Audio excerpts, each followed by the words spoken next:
on for more than a decade, right? 10 years, more than 10 years. And this is how it is. We hear a buzz about you. You have probably we probably heard a song or two, whatever. Yeah. So now, because you want to be Mr. Nice Guy, because you want to be a sweetheart, right? Oh, you don't have to have fans. You don't have. You can. If the song is good, then you should be in the top. The freshman, what? No, we need standards, and this is the problem with you. We need standards. Nah, but Lex, every time they've done the freshman cover, it's always been a wide array of artists. So it'll be like the ultra popular artist, the guy they feel like is gonna be popular. Then there's like a wild card where it's like they had Angel Hayes on there one year in I think 2012, 2013. She was on there with Logic, Action Bronson, Schoolboy Q. She was on there with them. There's always those like even with the what they call the greatest freshman cover of all time, which is the one with Wiz Khalifa, Nipsey, Cole. That's 10, right? It's 10. Yeah, 2010. They're freshman 10. Okay. They had Pill on there. Pill didn't end up being who we thought he was gonna be. He signed with Maybach Music. He never dropped the album. Then you had a dude named Donis from Atlanta that was on. I remember him. Like those guys, to me, those guys had no real following at that time. It was all based off of potential. It's like an NBA draft. Like it's some people that are sure shots. Then there's other people who's like, yo, this dude's a project. But if we get him with the right people and he gets in the right direction, he has a chance to become like everybody trying to find that Giannis in the music. Like Chris Patrick could be a Giannis. He could be somebody where it's like he's just some guy. He's just a guy right now. But you put him with the right tools, the right tutelage, and he sticks with his craft. Chris Patrick could end up being, you're going to get mad when I say this, he could end up being a Saba. He could end up being somebody that becomes a mainstay in a lane. We're used to it now. Trail, go ahead. Can't talk about we know it's going to come. We know it's going to come. We know when you're talking about new rappers, Saba's going to get mentioned. But Chris Patrick could end up, I always use Saba as an example because I think Saba has like a cult-like following. But it's a small cult-like following. It's not. He don't have a huge fan. He's not J. Cole. He doesn't have a huge fan base like Cole. But Cole knows who he is. You know what I mean? Like all the rappers that's doing something know who he is. He was on Chance the Rapper's Grammy Award-winning album. You know what I mean? So take that. So take that same mindset, right? We're gonna take it out of this list, right? For a second, right? I'm gonna date 5 women. I'm gonna date 5 to 6 women, and possibly 7. And because that's what I'm doing right now.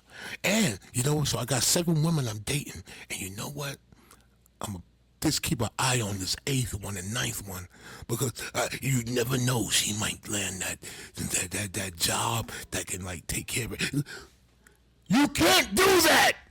Yes, you can. Listen, yes, you can. You have proven. Shame on you, Lex. This is shame on you, for real, for real. No. All I'm saying is this. Can we have a standard? Can we have a baseline? Like, listen, these cats do this, do this. We can't add motherfuckers who just learned how to make a beat machine and one day they magically figured out something. You can't do it. That's not what it is, though, Lex. He just mentioned it. He just said that. All right. He said there's a couple cat. Right, there's normally 1 or 2 people. And if you look at every freshman cover, there's 1 or 2 people that is all potential. It's like this person, like Joel Ortiz was on that cover. The very first freshman cover was called Leaders of the New School. They had Lupe Fiasco, who was highly anticipated. They had Rich Boy, who had hit records. They had Boosie, who had a huge buzz, but Joel Ortiz was still on that cover. Next to Poos, who had a $1.5 million deal in Cooper Projects and was on that cover. So this is my thing, though, Lex. This is my thing right here, though, Lex. So when are we gonna stop? Like I'm ashamed. I'm gonna say it again. Shame on you right now for doing this shit with them thinking that numbers. This is the second time you've done this. This is the second time you've done this to me. But okay, let's go. What? Do what? The first time you sit there and say, "I want," because I need to check you. I need to check you because you've been running around these blocks talking shit. You said that I enjoy when. Thank you, my love. You said that I enjoy when rappers fail or whatever like that. And I never said no such thing. I didn't say that. I've been looking for you. But then I explained it. But I'll get back to that right there in a second, though. Sure. But this is the second time I'm saying. But listen, all right? What you're doing right now is you want to quantify talent by numbers, though, B. You want to say, he's everybody, nobody knows who he is. He can't be talented. Like what? Like when we start doing that, you don't come from that. Trill, you heard me say that, Trill? Did you hear me say that, Trill? That's basically what you were saying. Is that not what That's you're not saying? basically what I'm saying. I wouldn't say that's what he's saying. Like it might be tinged in that a little bit, but Lex is just saying it's a results based game. Like if we doing a freshman cover, we want the 10 people that put in the most work that show results for their work. Because when it gets to that point where it's like, okay, this guy's potential, then it's like, okay, now we playing favorites. Because there's people that have a bigger buzz than Chris Patrick that ain't on that cover. I don't know who they are, but there are people that have a bigger buzz than him that are on the cover. So let me ask you this thing. Right? Hold on, Trav. So it's just like finding someone and saying, yo, you need to know about this dude who's down with Hold My Knees Squad, right? He's down with Hold My Knees Squads. What does he bring to the game? Yo, what does he bring to the game? Well, he has the look, right? He has waves.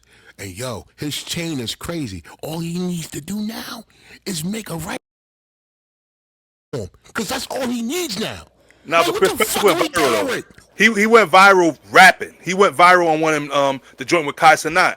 He was in front of a mic rapping. No gimmicks. Yeah. No videos, nobody doing backflips, none of that. True. You know how many cats can rap their ass off and we don't know them? You know how, if it was to show all the cats who could rap that we don't know about, the freshman 10 would be freshman 5 million and the book would be this big. Right now, someone's walking past your home that can spit a ill 16. We shouldn't know about them if they haven't put in the proper energy for us to know about them. Now, I feel what he's saying there, but I think it's built on trajectory as well. Like I don't want to bring up sports, but it's the reason why Jalen Brunson was a second round pick. Like Jalen Brunson was absolutely capable, but at that time, like coming out of college as a junior, they like, what if you good? You only stay here for a year. Like college basketball is the apartment complex of everything. Like you only stay there for a little bit and you get up out of there, you move to the next level in life. So like now it's a little bit different with NIL because now guys are actually staying because they're getting paid more to stay in college. But there's like Jalen Brunson was probably just as skilled as the guys from the first round. It was the point where it's like, how much more potential does he have after this point? Has he peaked already? And I think with Chris Patrick at his peak could be one of the biggest artists that's been on that freshman cover in the last 5 years, if he ever hits that peak. We don't know if he will. That was crazy, bro. That was so crazy. I thought, it'd be at times, right, that I'd be like in a group discussion or something like that, and it's like I be having to distinguish if niggas is hating, trolling, or just, know what I'm saying, or if my ear just became bad and I'm not really hearing what the fuck I'm hearing. So like yesterday when I was playing Patrick, niggas like, this shit is trash. I'm like, oh, if you're not hearing what I'm hearing, like this shit sounds decent. It wasn't trash. Niggas was hating when they said it was trash. Like, now was it worthy of you playing it 2 times in a row? Probably not. But it was a lot. It's a lot of potential. Like I think he's raw and he has potential. I think his peak. You're gonna get mad at me because I say this again. His peak is Saba. Him at his best is probably ends up being Saba. I don't see Kendrick Lamar. I see a Kendrick Lamar peak or J. Cole peak for Chris Patrick. No disrespect to him. If he surprises me, he surprises me. I don't see his peak becoming one of the biggest artists in hip hop. I can see his peak being one of the most consistent artists in hip hop, and I think that means something too. Chad, we need a Samba sound effect. Saba count? Saba count? Saba count. How many times Saba get mentioned? We gotta get them on the pod. We need to get the count and we need a Samba effect. Like play some drums or something. I don't know what we're gonna do, but there has to be a Samba sound effect Samba and a count. Crazy. No, but listen, that's what's so dope about a real fan. You know what I'm saying? Like, especially like I commend Trill for doing what I'm saying, mention him as much as he mentioned, because it's like, yo, he's dope. Like he mentioned him so much to me. I remember one time I was out and about one day, and I asked Trill, I said, Trill, give me this album music I should listen to right now. So give me 2 albums. He gave me the 2 albums. Boom. They were dope albums. I gave him my honest opinion back though. It wasn't nothing bad. What was the name of those albums? What was the name of those dope albums? Name those dope albums. Which ones were they, Trill? No, Trill. No, Trill. I can't tell you. Listen, you said the albums were dope. So you forgot about 2 dope albums? Let me let everybody know this though too, because this keep happening though. I don't remember. I remember names of albums, but like song titles and stuff like that. No, I didn't ask you about the song titles. You said I know whole projects. I know whole projects. It was good though. It was good. No, so now you just downgraded from dope to good. He gave me 2 albums. 2 albums. So now it's good. It was good. I mean, dope and good. I feel like necessarily are the same. It's the same. It's the same meter though. Dope. Lex, you don't fuck with Saba? No, I do. Okay. But you know, if your son played him. Okay, that's what's up. Right. If you introduce me to a girl, right, and I'm with it. I'm ready. I put my best shit on, and I say, yo, Trail, how this girl look, bruh? Right? And you say, yo, she's dope.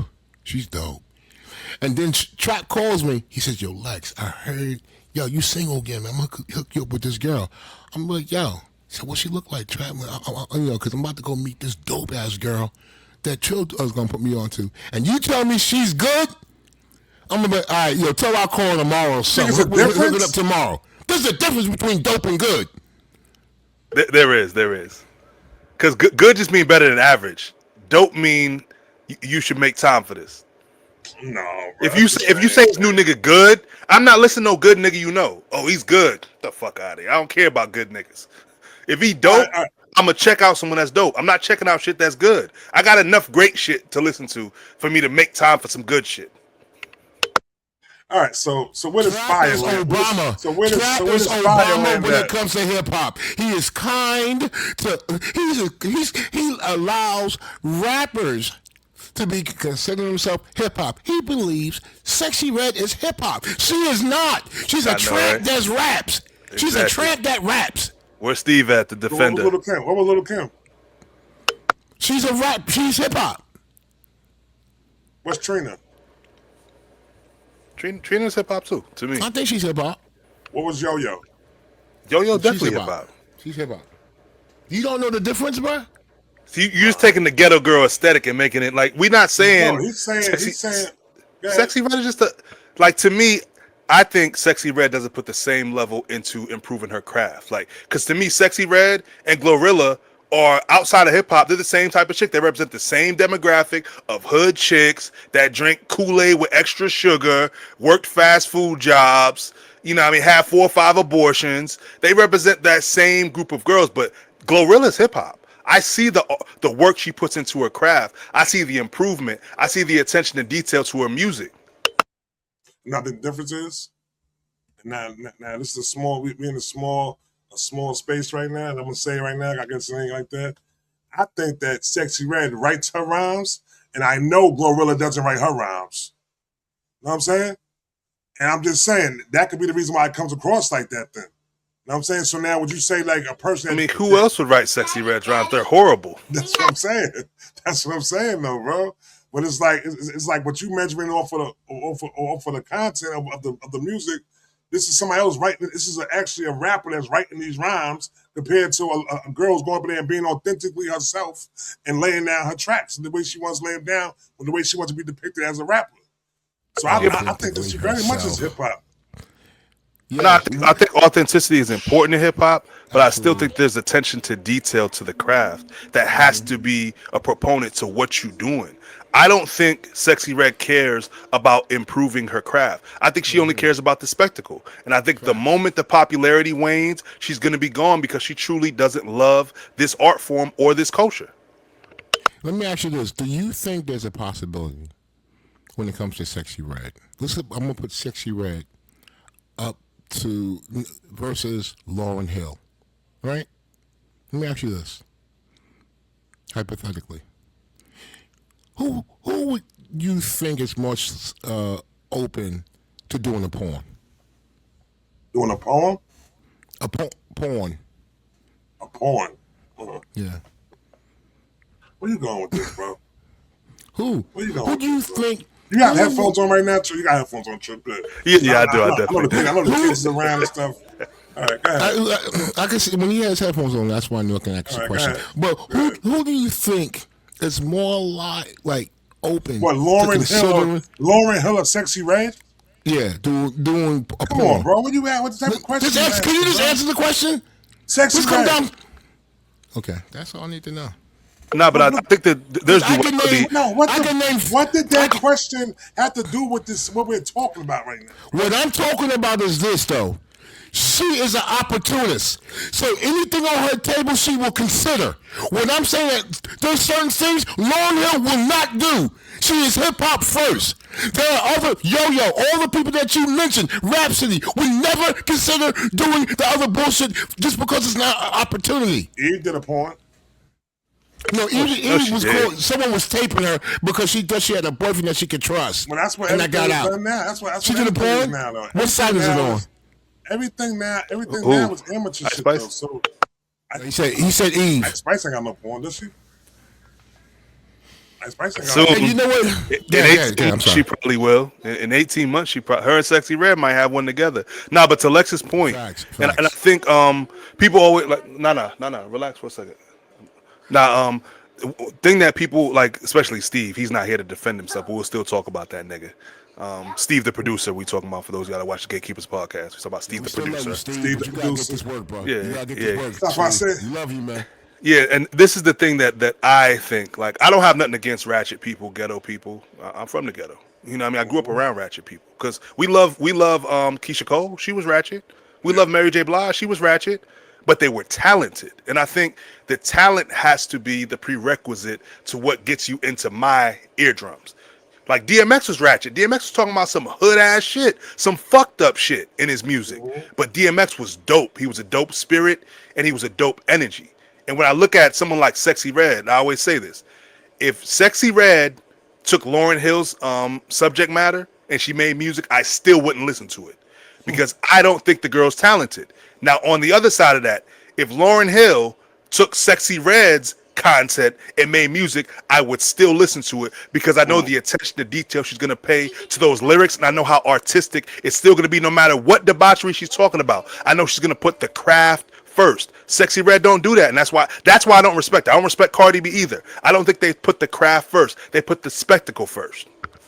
All right, so now my thing is this, and I mentioned it before, and I mentioned it before about Larry Jackson.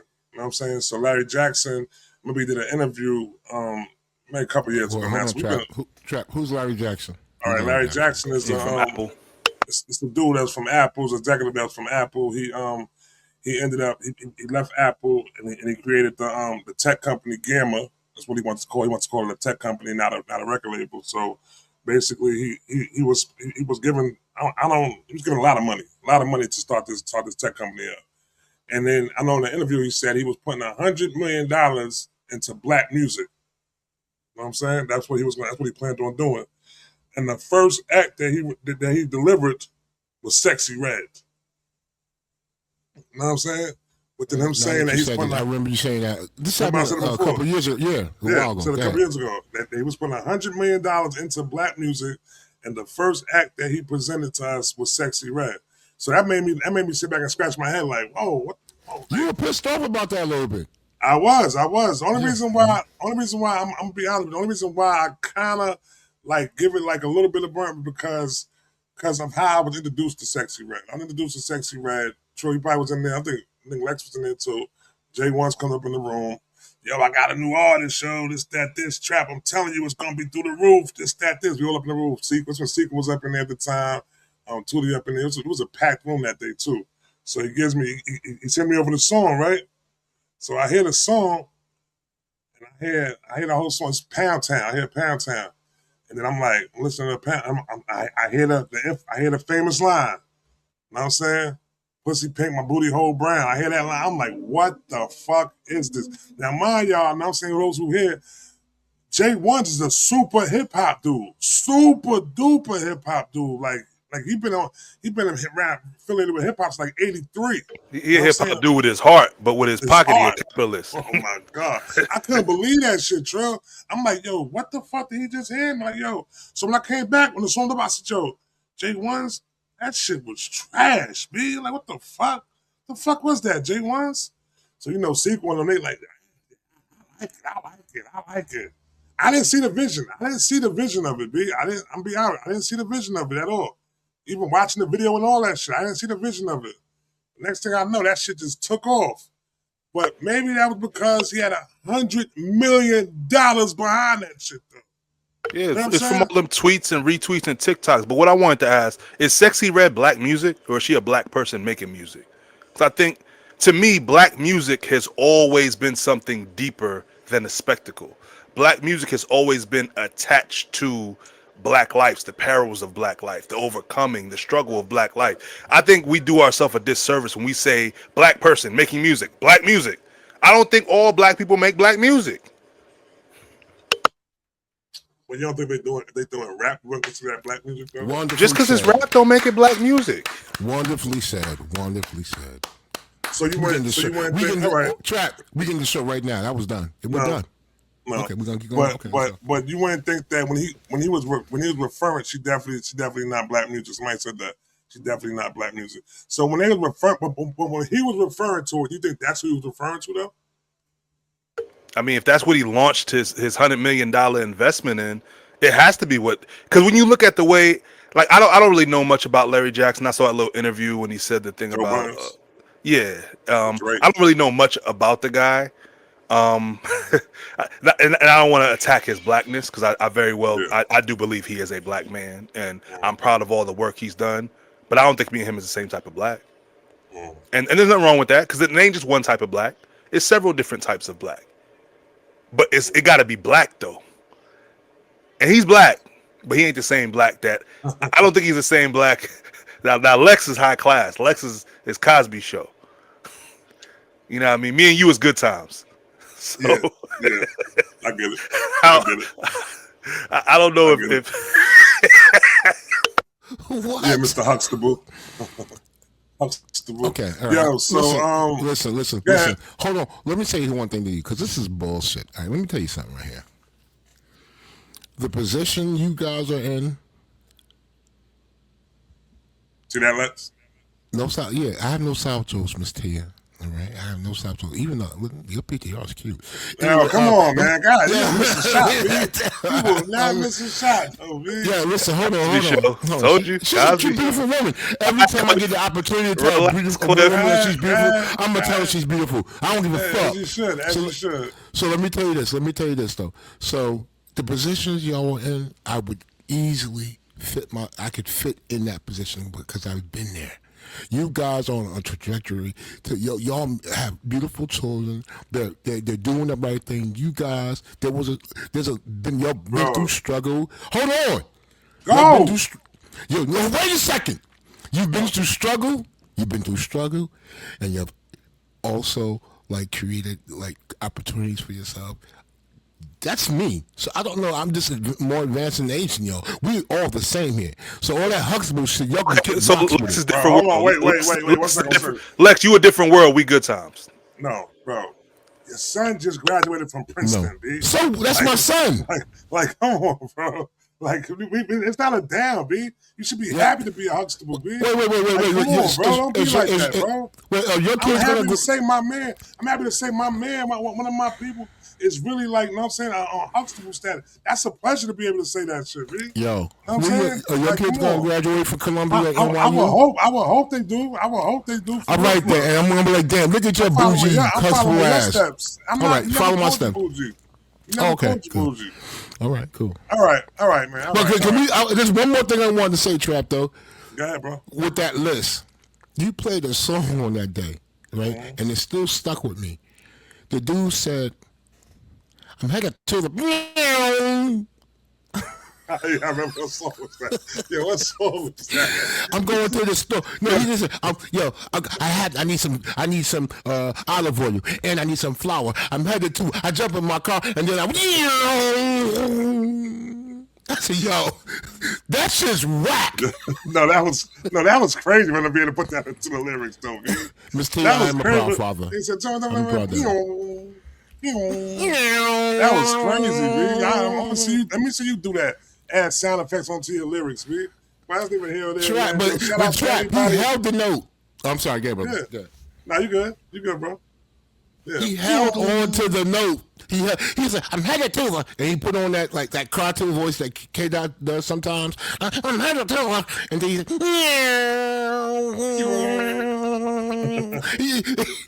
he put so much effort into that sound. Like it was like, yo, it's not gonna sound like a regular car moving fast. I'm gonna add my own flavor to it. Let's double that up. I'm like, you combo.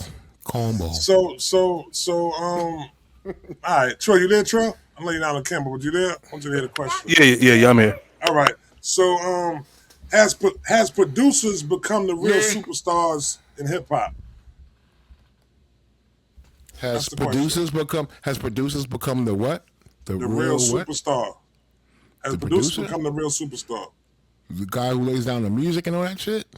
The producer, bro. The producer, the one who makes the beat. No. They haven't become the. No, You sure? they have not become. You They have gonna not stand on become that? new. Yeah, I'm standing on that because who are the producers? Well, you know what?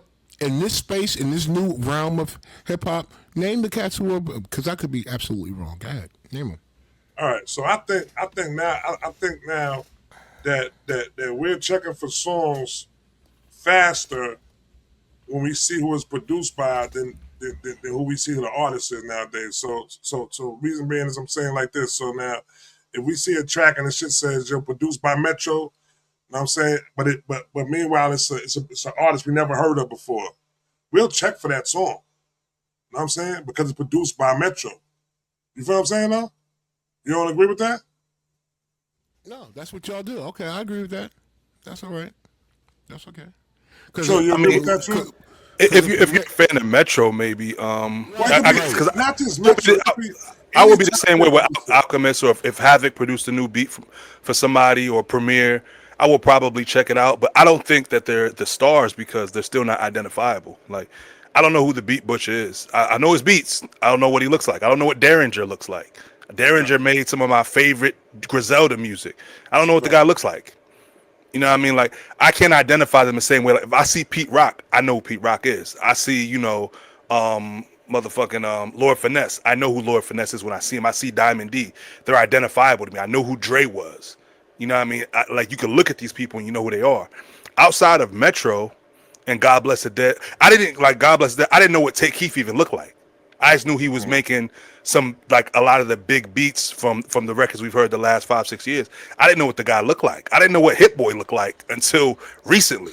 Like, you could have put 5 chocolate skin men paws in front of me. I would not be, oh, that's Hit Boy right there. I don't know who the fuck that nigga is. I know who Pete Rock is though. I know who the Chocolate Boy Wonder is. So it makes me wonder if, like, for instance, I think that if Celine Dion, what's her name? Celine Dion? What's her name? Celine Dion. Celine Dion, yeah. The legendary Celine Dion to you. Yeah. Okay. If Celine Dion did this song with Metro Boomin, I wouldn't fucking care. I'll walk right by it, right? But you know what? If Barry Manilow or Elton John did a track with Pete Rock or Premier, I'll be interested. I might even, if it's on vinyl and I'm right there, I might buy it. Just the fact that there's been a bond and a trust established that I know Premier and Pete Rock will filter whatever said artist is through hip hop, real hip hop. I trust him. Now it could be just as whack, but I don't trust Metro Boomin. I don't trust Hit Boy on those same levels. Now if they do something with someone that's hip hop, yeah, I'll give it a listen. But if they reach out and do something, I don't trust them to do hip hop properly. If that makes sense. Does that make sense? I don't know. After I Miss T, look at the chat. Miss T agrees. Miss T agrees with me. Motherfucker, I can't. Yeah. Yeah, right. Okay. Thank you. All right, Miss T. All right, there go Nick. Nick said she agree with you too. All right. Oh, there you go, Nick. Thank you, Nia. All right. Nick. What up, Nick? All right. So in that case right now, does Metro deserve superstar status? I hate when y'all ask a question, y'all take it wrong. But y'all thinking right now? Did I lose? He doesn't mean as much to me as it might mean to someone that's in their 30s, and that doesn't mean he's not a star. Who am I to sit there and say he's not a star? He's a star. If y'all think he's a star, he's a star. I don't go running. I don't go running out to get his discography to like validate him for me if he's a star. That's on y'all. Trill, does Metro deserve superstar status? That's a tough question because a lot of times we base what a producer does on not only the results but the innovation behind it. Because I think Jay Dilla probably doesn't have the best results as far as sales go or as far as like notoriety in the public world, but I think what he did creatively and the respect he got amongst his peers is what kind of elevated him. Metro Boomin has one of the most streamed hip hop albums of all time. Which one is that? Heroes and Villains? Yeah, like Metro Boomin, his resume is actually very solid. I think he deserves at least star status. Like Metro Boomin should be identifiable. I kind of know what the nigga looks like because I've seen him on a couple of things, but if you put Metro Boomin in a room full of 5 other niggas with dreads the same size, the same length as his, with a fitted hat on, I would not be able to say like, oh, that's Metro Boomin. That's this other guy. That's like, I know who DJ Premier is. You could put DJ Premier with 10 other niggas, same body type, all that. I'm gonna be able to point him out. Large Professor. You could put him with 10 other niggas with glasses on. I'm gonna be like, oh, that's Large Professor. Same with Dr. Dre. You could put Dr. Dre in a room with 10 niggas that look just like him, and I'm like, yo, that's Dr. Dre right there. You know, Metro probably does deserve, I don't know about superstar status, but he definitely deserves star status. Like Metro, the stats he's put up are amazing. Like Metro Boomin's put up some amazing stats for the streaming era, and I think we do kind of got to put like an asterisk next to the streaming era because we don't know how to quantify the shit. To this, like, we won't know for 20 years how to quantify this shit. The same way how there was a big sales boom in 98, 99, 2000, and mad niggas was going double platinum, and we didn't know how to quantify it at the time. We just thought these niggas were superstars, and then 3 years later, the niggas disappeared. I think now we know how to look back at them. Like, you know what? That was the CD era. Everybody was just buying CDs, so an album that would have sold 400,000 in 1993 was going double platinum in the year 2000. Now we can look back and quantify it. I think in 10, 15 years, we'll be able to look back at the streaming era and be like, you know what? This is like the home run boom in like the steroid era in baseball when nobody used to hit 50 home runs and now there's 8 dudes doing it. You know what I mean? So, yeah. She said Zaytoven is better than Metro Boomin. Zaytoven make the same beat over and over again. He do. The same keys. Them same keys. You saw that video when he just dropped a new video on social media making a beat. I think it's on Instagram. And like, yo, this dude making the same beat and he's so excited about it. That nigga was hype. Crazy. So let me ask you this, Lex. Would DJ Premier still dominate if he came out in today's era? Absolutely. But I think that's nuanced. But I think he would dominate. But hold on. To go back to the last thing you mentioned to Trill, that you asked about Zaytoven, and then you asked about Metro Boomin. It's like watching 2 kids. A tree falls down, and they each have a huge branch, and they're both hitting the ground with the branch, and they break up. And you're like, who did it better? The child will just pop out of nowhere. Who broke that branch better? Who gives a fuck? They make the same shit over and over again. Who cares? I think Metro makes the same beat. I don't think Metro does, but I'm not educated enough on his production to really speak on it. I just know about the stats. Based on what you've heard, though, Trill. You see, I don't mind being sounding ignorant. Follow me. If young Metro don't trust you, I mean, his beats, they're to me they're dope. It's not really that's not my lane when it comes to hip hop. Like I'm more. If you ask me what style of production I like, I'm gonna be somewhere from Havoc to about Jay Dilla. Everything that falls in between there, the No ID, the DJ High Tech, all that falls in between that lane. Kanye West, all of them fall in between that lane somewhere. Just Blaze. That's like my realm of production I personally prefer. Like the Metro Boomin, Shorty Red, DJ Toomp. That's not really Zaytoven. That ain't really that's not my lane of expertise. And I'm not really interested in that sound personally. No disrespect to those guys and the music they make. That's not what I prefer to listen to. Trill, you know what's funny? May I say something, Trap? Because you just rolled your eyes. Go ahead. No, go ahead. Thanks, thank you. I don't roll, man. I'm a grown ass man rolling my eyes. Well, I don't know what you just said with your eyes, bro. No, I ain't roll my eyes, bro. All right. So it's funny that you say that, because well, you did something. That's what we used to call back in I our looked at the light. And you gave me a slight head movement, but it's all good. Trill has put on he's helped artists put this like marketing and get their shit out there. He's I think you told me before you tried the label thing before, and you tried the rap. To hear a producer who's unable to distinguish the differences and say, yo, everyone's good. It goes back to the shit I was talking. Listen, I think what Trap needs to do is sit down, and he needs to be put in one of those facilities where you just locked up for at least 24 hours. No, he needs about a week. Because he's being kind to everyone. He's kind to Sexy Red. He's kind to the cats be like, yo, check out my new song. I didn't use no gear at all, but watch this. And then they rhyme and then they sing all it. He said, yo, try to be like, yo, I see the creativity. I get it. It's kind of flat. I mean, it needs a little work, but it's pretty good. What the fuck? That shit was trash. Like, he's never in his world, in front of me, it's been 4 years, he's never said someone's work is trash. Not one time. He always go and find something nice to say. I get it. That's nice. That's being nice. But when we're talking about, it's the mixture of the creativity and the business. Sometimes you got to be a little firm. You have to how to be kind of harsh, but it's all productive conversation. We don't have time for, we listen to four songs, and Travis like, well, I like the 4 songs, but I like how you put the hi-hat over top, right outside of the fourth. Okay, what else you like? Well, that's it. Then it's trash. He'll sit here and tell me that, that kick was dope.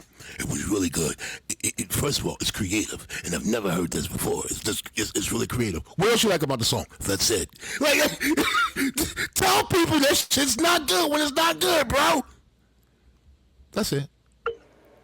But to Trap's credit, to a certain extent, I think potential with the producer, and you got, maybe I'm an idiot, and you guys he's a producer too, Trill. Yeah, I mean, y'all both are producer. Maybe what I'm about to say is going to be off point or whatever, but I think with the producer, I think you can see more potential. Because they're working with different instruments and different sounds, and you don't know where that creativity is going to come from next. Whereas with the rapper, a rapper mostly is what he is. Like, Nas was who he was the first time niggas heard him rap. And all he did was just gain new life experiences, and all that did was just make his perspective build. But the ability was already there. Like, even like with sports, like you see certain people, like LeBron James, the athleticism was there when he was 17. He was athletically prepared for the NBA as a 17-year-old kid. He had to refine his game, though. He had to understand, okay, passing lanes are a lot smaller in the NBA. You have to be quicker. Your eyes got to be moving maybe 2 seconds ahead of the play, whereas in high school it's just all real time. So everything's moving in real time, whereas in the NBA everything's moving a lot faster. They always say this with NFL quarterbacks. The speed of the game, like playing in high school and then playing in college. Then you get to the NFL, it's like, yo, everyone's fast. Like, you don't have to watch. It's not just the 4-3 corner. That dude on the defensive end is running a 4-4. That linebacker's running a 4-3. Everyone on this defensive team is running a 4-5 or better. So everything, the windows are a lot smaller in NFL than they are in college. But back to my original point, I think Trap sees the potential in production and producers, and I think he gives them a little bit more leeway in what they do than he does with rappers. No, all right, you know so what I can tell you. No, hold on, no, Trap. You stay out of this. So this segment's about Trap. I think that. Let me ask you this, Trap, and then we can move on. I don't want to move on. I want to give you the reason why I say what I said. Go ahead. Tell me what you're Okay, saying now. I'm on the water. let me ask you this question. This will tell me anything. This will tell me everything I need to know.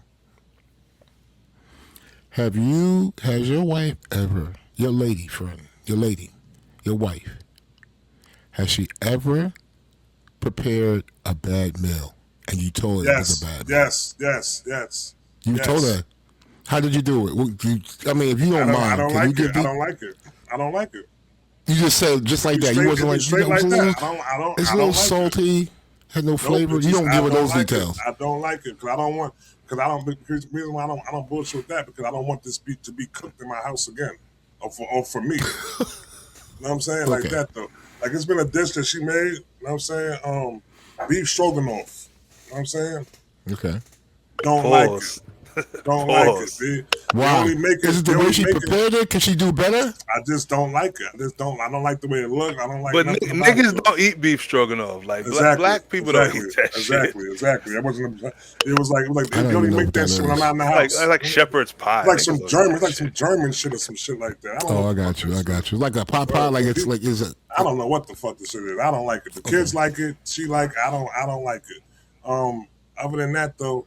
As far as food though, I think what she did, the way she did it was like, I did a lot of cooking myself, you know what I'm saying? And I think that from that point like that, she realized how I like my food to be cooked, and then she just followed my lead on the way I liked it like that though, you know what I'm saying? So, and then she put her own touch on it though. But to go on to the production thing though, the way I look at it is like this, right? I had to stop looking at music with such like a closed ear, like all right, yo, if I don't like it, that means it's not good. You know what I'm saying? I always look at it within a way of like yo, you know what? Somebody gotta like it. You know what I'm saying? And I try to find a reason of why somebody likes it. You know what I'm saying? Like, all right, they might like it because of this. They might like it because of that. I don't. If you notice, my number one thing, Trill, for me to say is, it's not for me. You know what I'm saying? That's all I can say. It's not for me. It's not my type of shit that I fuck with. But I can see this person has a fan base, so somebody likes the shit. You know what I'm saying? Somebody like it, so but it's just not for me. And then as far as production wise, I see. You know what I'm saying? The main thing that people mess up with, you know what I'm saying, nowadays within music and creating music is not wanting to be creative. You know what I'm saying?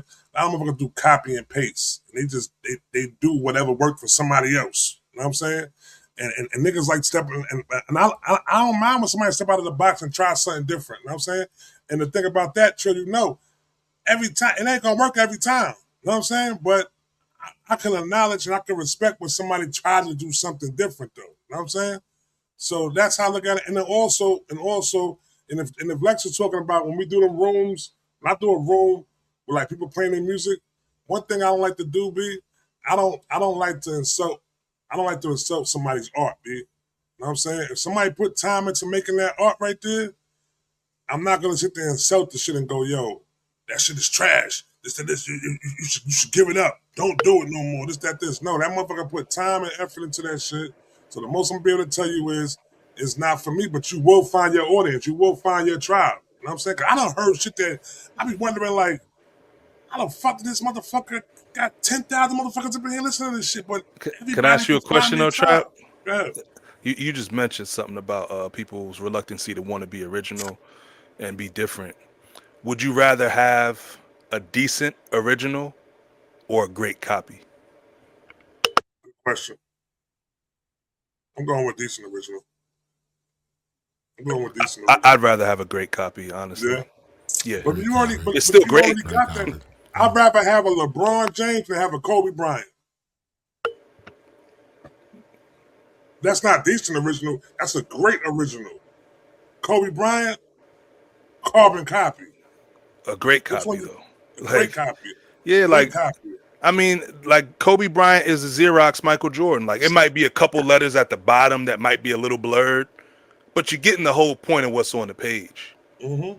Like to me, I would rather have a great copy than a decent original. But I think there's a caveat. What is your originality? Like, what is that originality you bringing? Is it a Tribe Called Quest that you're bringing me, or is it are you copying off of Onyx? Like, I wouldn't want a great copy of Onyx. I would not want a great. I wouldn't want a great copy of Wu-Tang Clan. I think the way they came in the game and what they represent, I don't want to hear somebody else copy them. But if someone came out rapping like if there was a 17-year-old kid that sounded like Nas and he was rapping the perspective of wherever the fuck he's from, I would be inclined to listen to that before I listen to a straight carbon copy of like MOP, Onyx. Like, there's certain originality to me that I feel like I don't want to hear a copy of. Then there's other things where it's like, you know what, I don't really mind a copy of that. And like, let me just say one last thing. I always call hip hop food. You know what I mean? So like, if you like pizza, you'll probably like lasagna. You'll probably like spaghetti, rigatoni. Anything I could put together with pasta and a red sauce, you probably will like. But, you know, if Nas is pizza, Common and Lupe might be eggplant parmesan. Not everybody likes eggplant parmesan. I love it. You know what I mean? But there's a lot of people that like pizza, lasagna, pasta, and eggplant parmesan. But there's other people like, you know what? Just give me the pizza. I don't really care for the, you know, lasagna's a little too much for me, or this is a little bit too much for me. I'm not eating eggplant. I'm not eating that shit. I'm not listening to Lupe Fiasco. It's just not, you know, maybe quote unquote street enough for them. Where like, you look at Nas is street. No matter what the content of what he's doing is, how intelligent it comes across. We know Nas represents, he's the street's disciple. You know what I mean? Where there's people that, like, we had a room and niggas was talking, it was when we got to that Common versus Jadakiss conversation. And a nigga from the hood, I know he's from the hood. Nigga said, who listens to Common? He makes music for white people. Crazy. And I said, what the fuck? What is wrong with hood? Hood niggas are some of the most frustrating niggas to deal with in the world. And I'm from the hood. Hood niggas are difficult to deal with because a lot of times them niggas be like, it's a different level of stupidity that they possess. I hate that shit. For real. I hate that. Like, a line like that is just crazy. Like, it's so crazy how we all sat here in this Drake battle. Really, I'm gonna bring it up now. I think it's perfect time to bring it up now. You know what I'm saying? I think this Drake battle really made motherfuckers forget how they were talking about Kendrick before the battle. You know what I'm saying? They treated Kendrick they tried to other Kendrick. Like, oh, they thought because Kendrick used a couple big words and described some emotions in his music and looked at the hood with the, you know, like, Kendrick always challenged culture. I love people that challenge culture. Like, culture's cool, but there's always people that challenge what people are doing. Why are we living this way? Why are we doing these things? Why do we retaliate against these people that harm us within our neighborhood, but we don't retaliate against the people that put us in these conditions? Like, and people always looked at Kendrick like, oh, Kendrick don't make music for niggas in the hood. Kendrick don't make music for hood. He make music for white people. He make music for people that write for Pitchfork and all this shit. And I'm like, what? That was the whole shit that they was running with before this battle happened. I'm saying niggas in the hood don't listen to Kendrick. Niggas was saying that shit, big. You know what I'm saying? That's a fact. This battle comes around and this shit, motherfuckers went on. You know what I'm saying? Like, he did a great job, big. I think that was the reason why that Drake thought he had an easy battle though. Because he felt as if motherfuckers. He thought the hood was gonna side with him. Like, I did a song. I did an album with 21 Savage, Future. I got George the Block Boy. I got shit with all the hood niggas. I'm working with 21 Savage. Kendrick can't do shit with me. He can't. Him and all them white boys with glasses. They're not gonna be able to do anything with me. I don't think Drake understood blackness. Like, the same way how we talked about, like, Larry Jackson is like, he's black. I'm not taking anything away from his blackness, but it's a different type of black than maybe you or I. You know what I mean? No disrespect. Like, Larry Jackson's level of black is probably closer to my dad's level of black. My dad's a college educated dude, proper English, worked on the radio, shit like that. Larry Jackson's level of black is probably more adjacent to my father's black than it is to my black. I'm someone He's not even that old either. That's a great thing about him. He's not even that old. Larry Jackson probably a little bit older than us. He probably like 46, maybe 46, 47. That's a fact. Yeah, but I think Drake didn't understand the complexity of blackness, and I think the battle exposed that. And I think J. Cole struggles with this as well. Because when J. Cole had that back and forth with No Name, I just think he overstepped his bounds within blackness. And I think blackness is extremely complex. And I think even we get caught up in this thing where we just think blackness is this flat plane where it's like, okay, there's hood niggas, there's niggas who went to college, there's logic. and everything else is different. Like blackness is so fucking complex. Like, cause like to me, when I was in the hood with the guys involved in the streets, they looked at me like I was a nigga from like I was Carlton Banks. That's the way they viewed me. And then I get around my friends that actually were Carlton Banks, and they looked at me like I was motherfucking like I was Bishop from Juice. And I'm like, and I'm just one guy. I'm the same person no matter who I'm with. But the hood niggas looked at me like Carlton Banks, and then my friends that really lived the that worked in corporate America looked at me like I was Bishop from Juice. And it was just crazy. That's how that shit goes on, man. But yeah, but people don't. But just back to the what's the name? People don't want to go back and mention that shit like that, though. I think I've heard L mention that shit because L was like one that used to be up in the room fighting about that shit though too.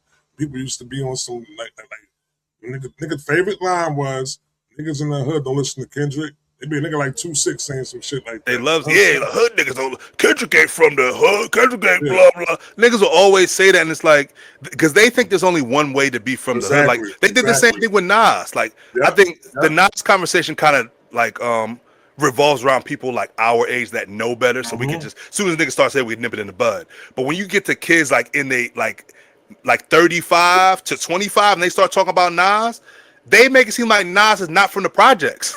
Like Nas is not a nigga, a ninth grade dropout. They make it seem like Nas some nigga that went to college, got his master's, got his PhD, and just sits up sipping, scotch with his pinky finger in the air. And it's like, yo, Nas the hood nigga. Nas is drinking Henny and smoking with niggas in the hood to this day. Like, the nigga wears the QB chain proudly. Nigga have a tuxedo on with a QB chain. Like, that's an ode to where he's from. That's him never forgetting where he's from. But they look at Nas because Nas uses a couple big words and they just, other. That's the other type of black. Lupe Fiasco, other type of nigga. Like, Lupe from the west side of Chicago. So that goes into the next, real quick, Lex. We're going to continue with the same topic, though. That goes into the next segment right now, though, man. Rich rapper problems. You know what I'm saying? So this is a question right now. I'm gonna ask right here first because we got all this whole shit about the whole just had the pop up. Started yesterday. I gotta get over to that shit this weekend. I'm gonna go see it and everything like that. Though it's for the Reasonable Doubt anniversary. You coming down for it, too, or no? I gotta link up with you before you come down, bro. I wish I would have stayed. I'm gonna be back in like 2-3 weeks though. All right, I gotta definitely link up. We gotta do dinner or something next time you come down here for sure. Yeah, that's probably was too hot. You would have roasted in there. I was in there for 5 minutes. Oh yeah, it was too hot. I was outside posted up. I was outside posted. And you too, Lex. Next time you come, Lex, we gotta definitely. I can't let that happen again. Let's set a date so we can have dinner, have a conversation, man. Yeah, definitely. 3 weeks. We could probably record something like in person too. We could do that too. Would love that. You know what I mean? We definitely do that. Let's do it. All right, let's set something up. All right, so do billionaire rappers lose credibility? Yes, 1,000%. Yes. I don't think the culture of hip hop is built for billionaires. I don't think they're supposed to be billionaires from hip hop, or at least not a rapper. Like maybe someone behind the scenes, and that probably sounds, for me to say it, like me saying out loud, it sounds like very small-minded and like short-sighted for me to be saying this. But I think hip hop in itself does not have space for a billionaire. Why did you? Do you agree with that, Lex? I know what you do. Who's that? Nana? You agree with that, Lex? Nana, you gotta back up for a second. No. She said no. She said no. That's right. She said no. Say something to the people, Nana. Hey, Nana. Say Diamond District. Diamond District, you can tell me. We gotta clip that. Clip that. Thank you, Nana. Thank you. That was fire. That was fire. Gorgeous. I think billionaire. You seen billionaire rappers, right? You talking about billionaire rappers? Billionaire rappers lose credibility. No, I think billionaire rappers, their subject matter should change. It should change. You're in a different space. You might even talk a little less, but you have something to say. But because I believe that space of being a billionaire, I don't know any billionaires. I've never been a billionaire. You know what I mean? But I would think that that comes with its own set of problems. When I was broke, I had a set of problems. when I found a way to make some money for me and my family, myself. There's stages to this. When I figured out how to make money for me to exist, those came with problems. It didn't change drastically from when I was broke. Then when I met my partner, right,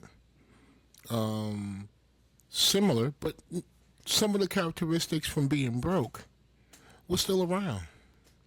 Then as we advance, some of those characteristics would disappear, because of our effort and our work, right? So what I'm saying is, and now that we've achieved a little bit, we've been able to save dollars and help our kids get through stuff and get to a very calm space, we don't have the same issues of some child trying to figure it out or any of those other stages that I went through. But under the same window, my perspective will be from what I've seen and what I've dealt with. So I believe Jay-Z has something to say and can connect and make it show it, prove it. That there's not much of a difference between. So what the fuck I can buy a $50 million home. So what I can buy a $3 million car and all of that bullshit. When you are Beyonce and Jay-Z, just because they have all this money, their conversation between each other are drastically different than when you with your lady, or when you with your lady, or when I'm with mine. It's not that different. Because what are they fussing over? Like the quality of the silverware? Like what could they? That's different than us.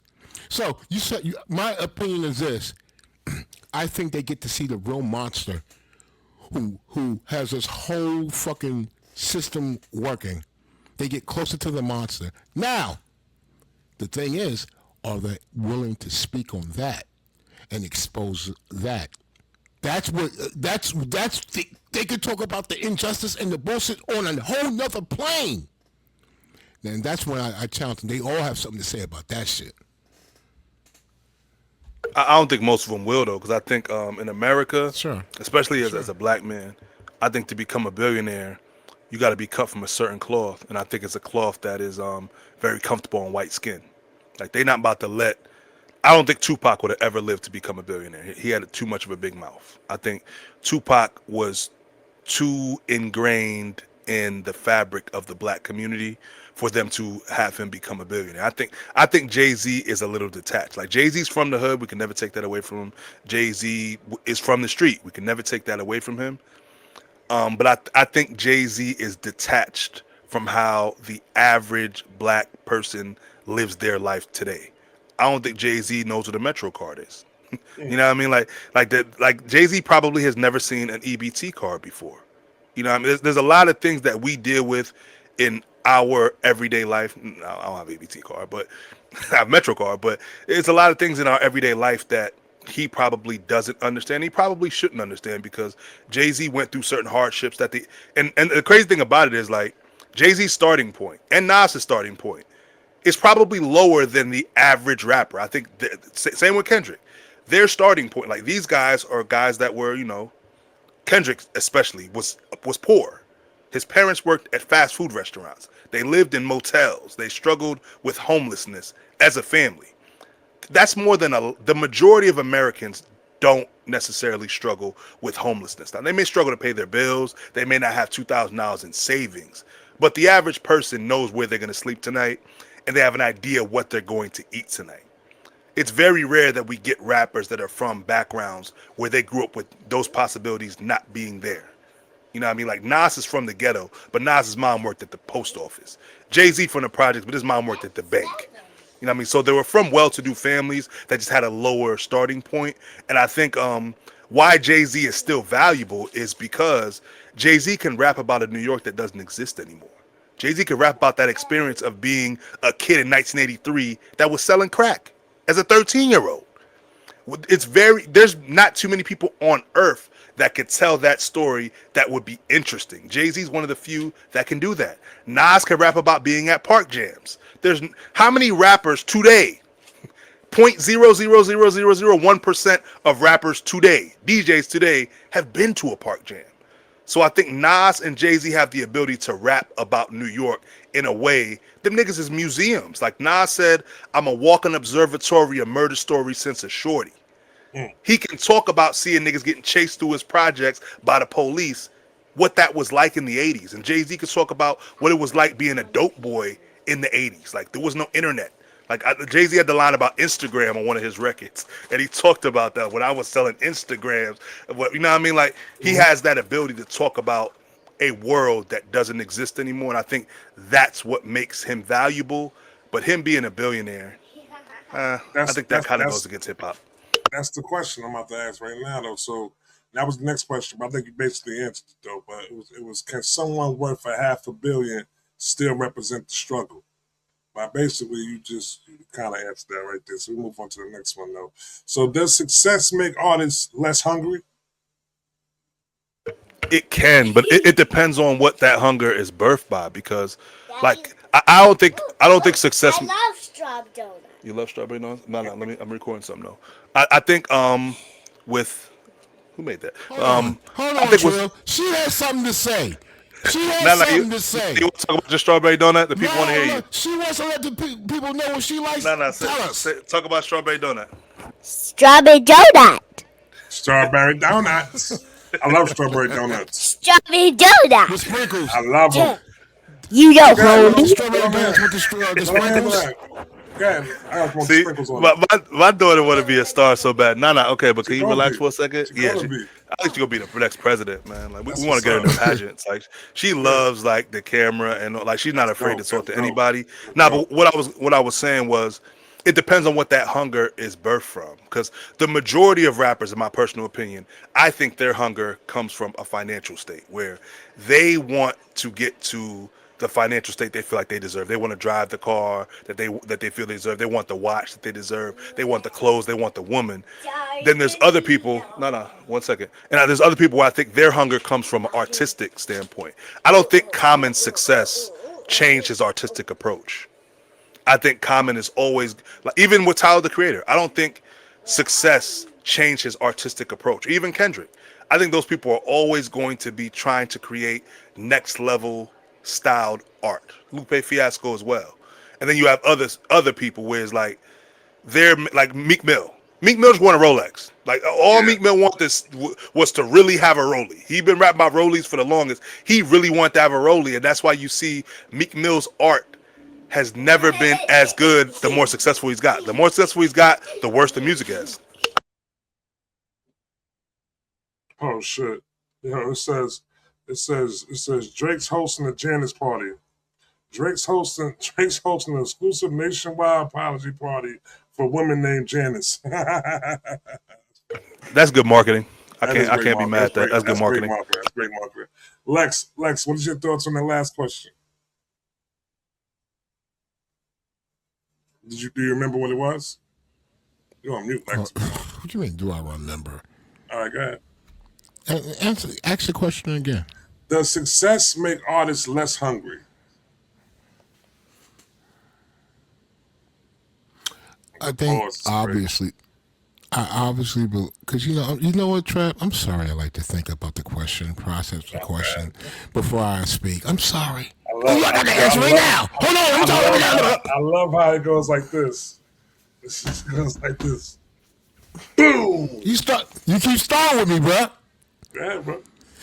I think it depends on the person. If you get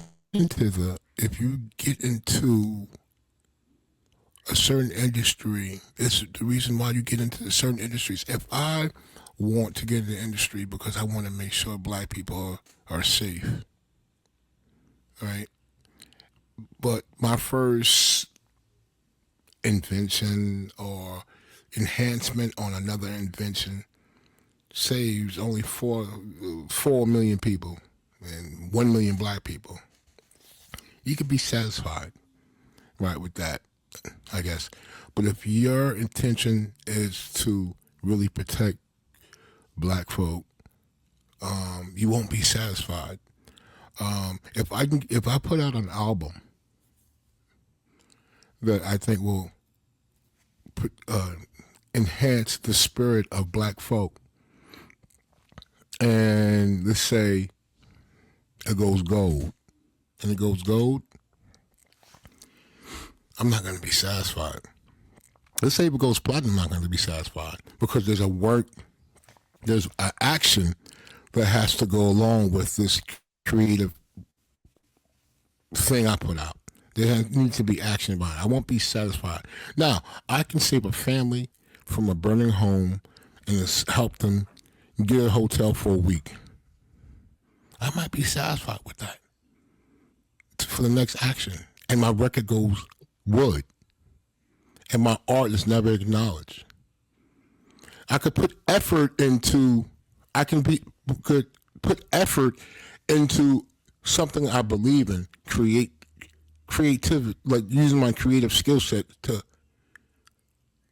protect black folk and let them know about themselves and show them that I love and we care. And I know there's others like that and they just want to be in that space. I could do all that and it goes wood. But I could be a satisfied artist doing all that, failing as far as business, but making sure when I see a woman or a young man walking down the street, I give him a ride. I try to talk to a kid about how to get the, make connections with folk and all that. I could be satisfied with that. I would not, you can't force me into some label shit though, Trap, you know what I mean? Yeah, you could be, you can lose your hunger for shit. You know what I'm saying? Your zest for life, whatever you're doing. And, I've never been in that situation. So it's kind of really hard for me to speak. I've done shit for folks to help strangers and people. That's made my fucking day. I did it, and it came from another place. It wasn't something I thought about. It was just something I did. I saw someone in a wheelchair with their head down, and I'm seeing people walk right by them, not pay attention. I said, yo, bro, you good? What's the deal? And that dude just had to talk for a little bit. That shit makes me feel good. That God holds me accountable for what I see. All that, I put a record out, it goes platinum, and then now I don't have the hunger to create that music again. Nah, what was your intention for making it in the first place? I question that. So that's why I don't understand why there's so many artists that fail. I mean, I understand it, but I don't understand it. You went for it. You went after it for the wrong reasons. That's probably why you failed.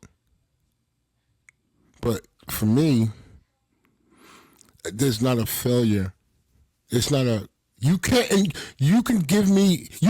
increase my hunger with the value of bread just for me or from accomplishments for my family. I need more. I need families to change their space. Then maybe you could, get my hunger going. You know what I'm saying? It's not just me, bro. So, but Neek said, that was a great question. That's a great question. I wish that we can get these guys on here. So I wish we had a phone. We gotta get a phone line, man, so you can answer that question as well, bro. I'm gonna set one up. We're gonna do that, man. I'll get a phone line. But Nick, and Miss Tia, she said she giving you props on that question. Oh, thank you. But answer. I'm sorry, we don't have the phone capabilities, but please answer in the chat because I would love to hear what y'all think about that. That's a great question. Trey being the billionaire. Hold on, put it up. That's rough fans. Thank you, Nick. Oh, let's see what the Ruff say. Read it out. Jay being a billionaire is an accomplishment and testament to hip hop's profitability. There's plenty of people that became a billionaire from hip hop, just not us. That's a fact. That's rough fans. I like that. That's I like true. the way you put that. That is true. a fact. That is a fact. I don't agree with that statement. What's wrong with it? Buns don't know. Malone. Buns Malone once said, he said this, I think it's on the Busta Rhymes. You'll probably remember this shit. And I remember Bones Malone. He was fucking cool as shit, very real. But he said, I'll be right back. Y'all go to the bathroom. I'll be right back. I think it was on a Busta Rhymes record. He said, hip hop is the only fucking industry of music that you don't have to love the shit to like make it have a great living. You know what I mean? Doing it. You know what I mean?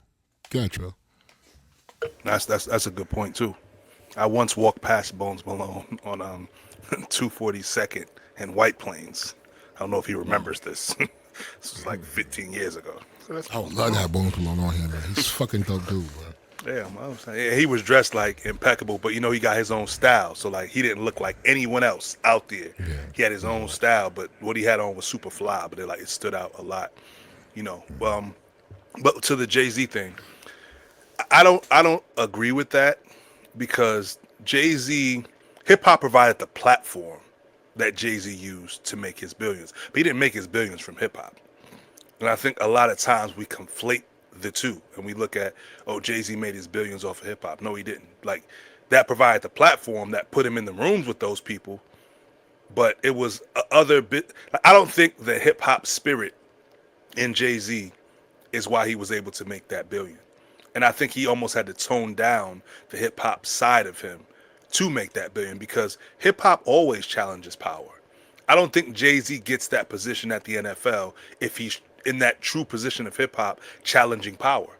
I don't think they trust Jay-Z and his vision if they know that he's always going to rebel against whatever the source of power and or authority is. And I think that's the spirit of hip hop.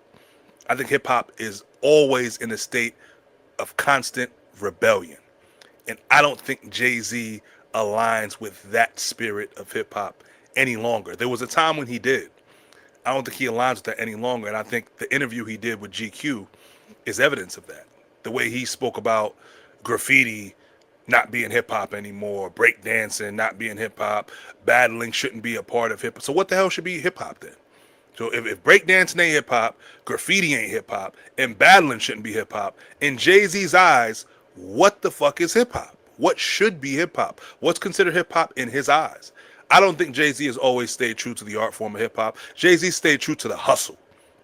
I think that's what hip hop loves. That's what we love as seeing somebody come from the community and make a billion. We respect the hustle. I don't think the hustle is necessarily intertwined in hip hop. It's a part of hip hop, but the hustle is separate. Like there was niggas hustling before there was a hip hop, and there'll be people hustling far after there is a hip hop. And I think with his generation, Lex's generation, that hustle and hip hop overlapped.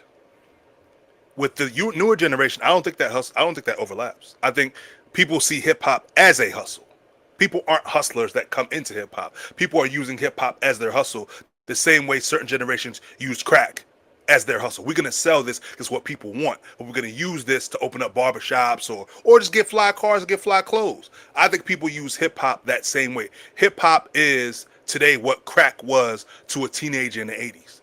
It's something that could jump in real quick, rap a little bit, make some money, get some fame, get some notoriety, and then go fuck something else up in life.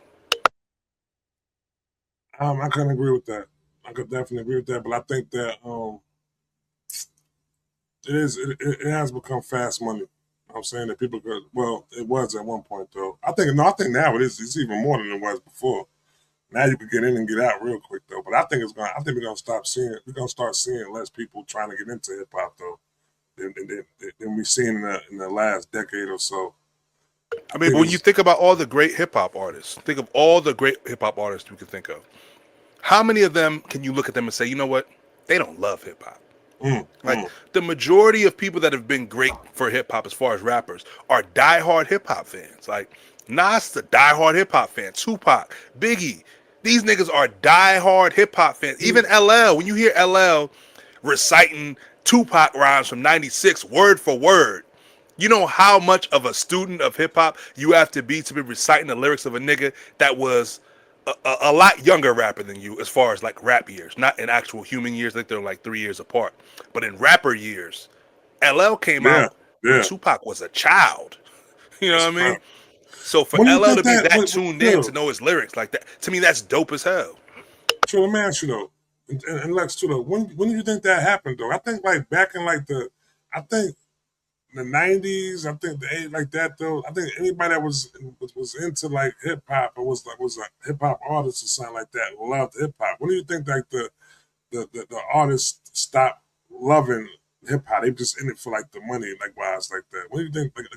Can you gauge like when we started getting those artists that were just in it for the just in it basically they didn't really love it like that? I mean, Lex could probably speak more to the time, Lex, but I would say it's when niggas realized it didn't matter. Oh, I can get rich off the shit, and it doesn't matter if I love it or not.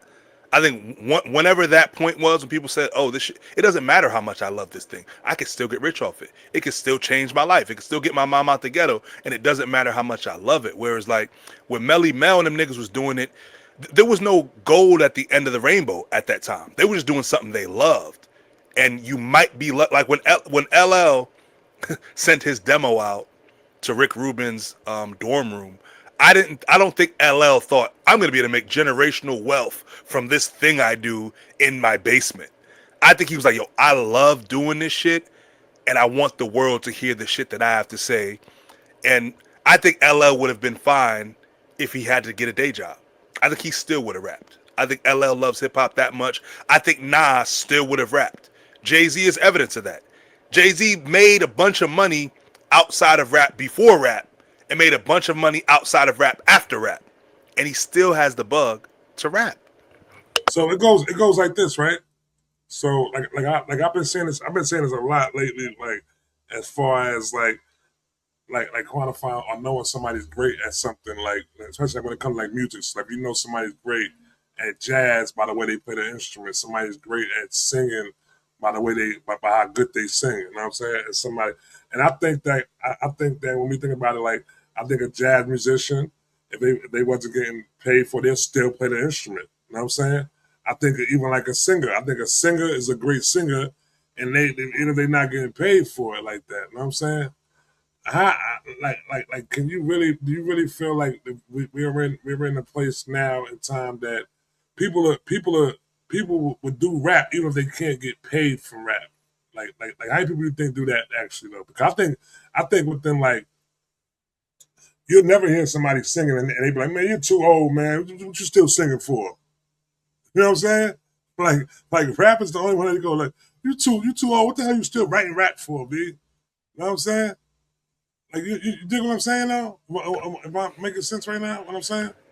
Why is it hold that type of stigma on it like that? Well, I don't think people look. I think to this day, people still don't look at rapping and hip hop as an art, because you're never too old for an art.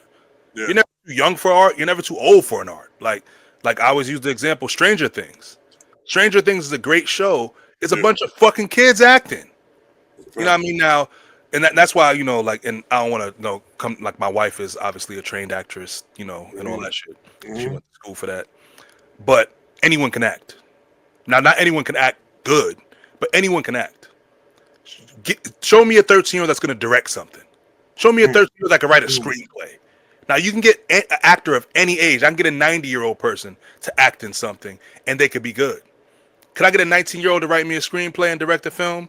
Maybe, maybe not. Could I get a 14-year-old to write in something like Dakota Fanning? Was that Dakota Fanning, the little girl that's in Men on Fire? Yeah. She couldn't have wrote that film at that age, but she acted her ass off in that. Macaulay Culkin couldn't have wrote Home Alone at that age or directed it, but he was a great actor in it. I think when something is an art form and people respect it as an art form, there is no age limit. Because if a 14-year-old came out playing jazz right now, I don't know how the jazz people would feel. Maybe I'm overstepping my bounds. But if the shit was dope, I think people would respect it as being dope. I think hip-hop is the one thing niggas want to put an age on, because niggas see hip-hop as only entertainment. They don't see it as an art form. So they think you can age out of it. Like, you don't age out of playing an instrument. If a 9-year-old could play the piano and a 90-year-old could play the piano, them niggas might do something together because they will both respect one another's craft. The 9-year-old like, yo, this dude's 9 and he plays the piano. And the 90-year-old like, this kid is 9, he's playing the piano. Let me do something that can inspire this kid. But we don't look at hip-hop that way for whatever reason. I'm not sure why. Yeah. I don't know what it's gonna take for us to start with. What's this, Lex? All right, hold on. Let's just send me something. It's just gonna be. I think we just need older rappers to continue to dominate. That's something for off the show, bro. We'll talk about that after. Yeah. I got you. All right, All right, I got some more questions though. Let's get to it real quick. All right, so who wins? All right, and this is hold on a second, Trap. Yeah, you got something you want to say, guy, bro? Read what Miss Tia said. Okay, I'm gonna see it real quick.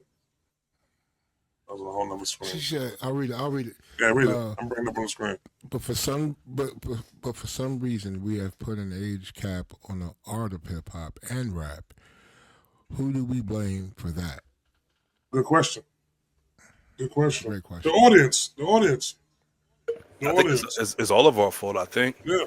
I think it's more the artist. I'm not putting on the business. No, it's more the artist. It's more the artist because I think, and I don't want anyone to get mad at me for saying this. I think Prime Rakim, to me, when I listen to Prime Rakim, to me, I've heard nobody better. When I hear Prime Rakim, the way that man raps, I don't think anybody can fuck with him. Prime Rakim. I think the problem we have is Rakim don't sound like that no more. Like 30-year-old Rakim did not sound as good as 24-year-old Rakim. 44-year-old Rakim did not sound as good as 24-year-old Rakim. Like it's rare. Like Nas is the rarity. Like when you listen to the way Nas is rapping on Light Years, there's very little drop off from prime Nas to what he did last year. But I think that he is like a 1%er when it comes to that. Rappers just don't be rapping as good as they used to rap. I don't know what it is. Maybe it's the hip, because it's hip hop, so you got to be hip. And I think as you get older, you get less and less hip because you still attach hipness to what was hip when you like. I'm sure when I walk into my kid's school, I think I'm dipped. I got my Pumas on. I got my Wallies on. That shit fuck me up every time, bro. And they probably looking at me like, who the fuck is this old head that thinks he's fly? And to me, I'm the flyest nigga on earth. I be having to tell my daughter that shit sometimes. I'm like, yo, you don't understand how fly your father is. Like whatever, nigga. Like whatever. You ain't fly. Well, I'm like, damn, yo. This is crazy. It's all perspective. Like when Trill or when you guys walk inside of a room full of children, young kids, young adults, whatever, and they're like looking at Trill or you and say, who are these two cornballs, right? Who thinks he's fly. The funny thing about that, all we need is one person around our age, a little younger, our age, or a little older, to say, I see you, fella. You look good. Yeah, I like that. I like what you. Where'd you get those from? It dismisses all those kids who don't know shit. You know what I mean? That happens all the time. What? You know what I mean? So it's. Yeah. No, go ahead. Finish. But no. Go ahead. No, it's not a point. Go ahead. I'm gonna say what you're saying. No, go ahead. Finish what you're saying, bro. No, that's you're right. You're right. You're definitely right. It's all. Are you hearing me on delay or something? No, I don't know. I don't know if it's delay or you just can't hold down. Just chill out for a second. I don't know if it's delay. I mean, everyone else can hear me talking, and you just turn your mic on and start talking. I don't know if there's a delay. But anyway, like I was saying. Come on, Chuck. Come on, I'm talking. You just scared him off the stream, man. Hold up. All I'm saying, it's all about perspective. Go ahead, man. That's all I want to bring up. Go ahead. No, I thought about it. Yeah. I felt that way. I felt that way before too. That's all. The rappers be falling off, man. We got to keep it honest. Like we got to keep it funky. If you look at all of our favorite rappers, from 24 to 34, you're gonna see a drop off. From 34 to 44, you're lucky if they're still rapping. It's our fault because we always want something. I'm explaining to you right now, right? Okay. Because us as fans, we want something new from the artists. We're so stuck on this artists reinventing themselves to basically stay relevant. You know what I'm saying, but they're not being satisfied with just having the person that we fell in love with. All right, listen, we became a fan from him rapping like this. Why does he have to come with something new for us. And I'm saying he should be able to stay in that same bag, that same flow that we liked, that we became a fan of. You know what I'm saying? I think that's what happens a lot, though. But if you look at all the rappers that have performed well into their 40s and 50s, Nas has primarily done the thing we love him to do. Common has primarily done the thing we love him to do. We didn't ask Common to get on a joint with Twista and rap like Bone Thugs or get on a joint with Lil Baby. Common is doing what he's doing today that's great is the same shit he was doing in 98 that was great. Same he was doing in 04. Same with Nas. Like, we love Magic. We wanted Nas to do a record with DJ Premier. You know what I mean? That's a seed that was planted 30 years ago with Illmatic. We wanted that. Like Nas did it. Like, I wanted to speak about this earlier when we was talking about Metro Boomin. Nas has a record with Metro Boomin. You know, I'm on a Spider-Man soundtrack, and it's actually a pretty dope record. Okay. But that's not what I go to Nas for, especially not Nas in the 2020s. Like, the fact that he could do a record with Metro Boomin, that's dope, and that shows his versatility. But I want to see him do something along the lines of Magic, KD3, and Light Years. That's his bread and butter, and I think he's really good at doing that. I think when we come across something that it's very clear that we can't do, and we give it the praise that it deserves, but there's a process, I believe, that's not finished. It's not finished. Like, we're not finished processing what we've just witnessed. I think sometimes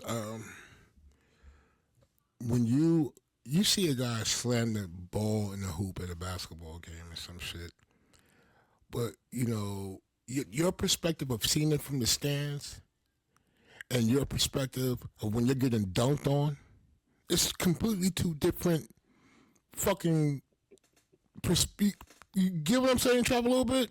Yeah, I get like when you see a cat, like, for instance, and who I'm thinking of is Derrick Rose. When you see Derrick Rose have to put it through his leg, do 3 or 4 jukes, and he doesn't go for a layup or a shake, some type of jukes. Shot. Wrong sport, Owen. Huh? What you say? He said jukes. Wrong sport. No, we do the jukes in basketball too. You don't juke in basketball? The motion, yes, we don't call it a juke though. What do you call it? What do we call it? Juke is. A shake. A shake. You shook him. Shake. You know? Okay, Yeah. you shook him out of socks. Okay, cool. We do all that, right? And I think that it's all about perspective. Like, you see, when I forgot who the center Kevin Johnson dunked on back in the days, right? I know it wasn't Elijah Wan. It was Elijah Wan. It was Elijah Wan. It was Elijah Wan. All right. Yeah. So me in the stands saying, "Oh my God," compared to what Elijah Wan saw, "Oh my God," it's completely two different "Oh my Gods." You know what I'm saying?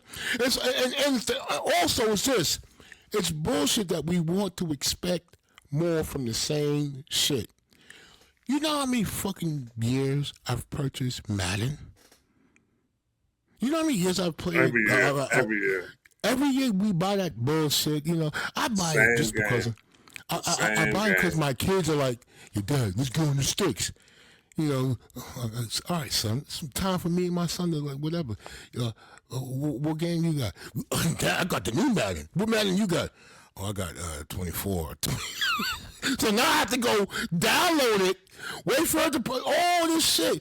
I'm just saying. And then when you play it, and then it's that one time I played with my son, and now I just paid $70 for a fucking game that I'm not going to play no more. I'm not going to play no more. And it's just like, it's the same shit. I was cool. I knew 24. It's the same fucking game. Lex want to play Madden 94 on Genesis. That's what you really want to do. My man, you ever tell my man used to do? My man used to do, B. Bro, he stopped buying the game. Madden, no, it wasn't Madden. 2K. He used to. I think he bought one year, and he would just create the new players every year. He would create them himself. I'm not buying a new one. That's some cheap shit. That's something that everybody hates Chris would do. My man No, but see, Lance the used thing to is, do we that don't shit. hold the corporations. The whole corporations can correct that. Hey, it's $15 for the new rosters and all that, the gameplay. It's $20 for what they could do that. Yeah, they should. They could sell like an update. And I think a lot of people would Yeah, do that because the gameplay doesn't really change from year to year. I would say every like 4 to 5 years is like a small, gradual change in gameplay. So if you picked up Madden 24 and Madden 20, you would probably be able to see the difference. But if you put Madden right. 24, Madden 23, and Madden 25, there's Shit not all really the that much of a same. difference. Yeah, that shit Sure, crazy. sure. That shit crazy. All right, so hold on. I wanted to go. This So is something I maybe we wanted need to do. to maybe we Yeah. need to kind of like correct our expectations and shit for some stuff. You know what I mean? Because when I hear Nas, when I buy Nas or I listen to Nas, I turn on his music. It's because of what he did with Illmatic. Anything he puts out, I don't give a fuck if it has anything. It could be Pete Rock. He can have the same producers line up and do the same. It could be Illmatic 2, whatever. The only reason why I'm interested because I love and it spoke to my spirit and who I was and what I was going through at the time he dropped Illmatic. I knew that he was in line with me. He spoke my story. That shit could be like, he could remove Illmatic and say, this is Lex's story. That's the only reason why.